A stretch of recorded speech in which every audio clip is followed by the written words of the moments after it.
bang dumating sa point in life mo na parang, ay parang ayoko nang mag-host, parang nakakapagod pala?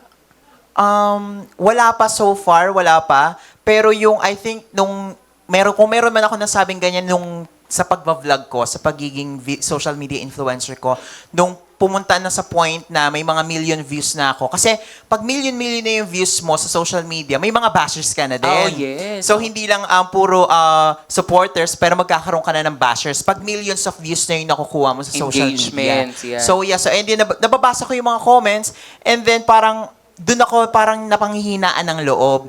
Pero naisip ko na gawing inspirasyon yung mga bashers also.